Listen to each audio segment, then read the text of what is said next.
Otra vez. ¿Qué pasó? Los pasitos que hicimos en el principio, vas, te queda ahí ahora, acercate. No, eso es estirarte. Vamos de nuevo, cantidad de pasos. Vamos de ahí, la misma pelota es fácil, corre. Ahí va, eso es. Quédate mal. Bien, va. Sigue. Arriba, empuñadura.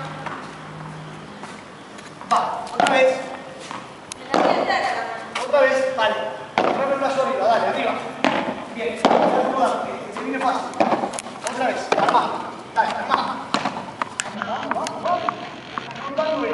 Llevame bien la maleta atrás, Eso, me gustó. A ver otra vez. Dale, arriba. Bien, otra vez atrás, arma. Dale. Bien, otra vez, por aquí. Vamos de nuevo. Dale. Sigue. Arma.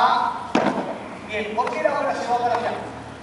Me acomodo de costado. Sí, vamos de nuevo. Para vos poder jugar bien una pelota para adelante, paralela, como todo de este lado, me tiene que quedar en diagonal a mí.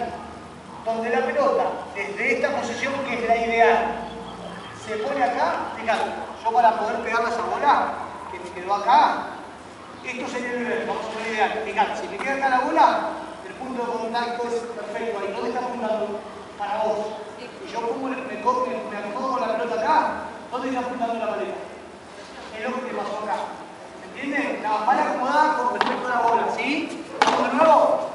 Va, que te quede al costado y adelante. Ahí afuera. Otra vez. Ahí afuera de la bola. Ahí.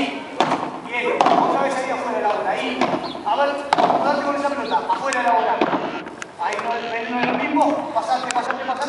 Ahí estaba. Dale. Armá. Quiero ver el brazo arriba. Dale, periguita. Dale. Armá. Dale. Vamos.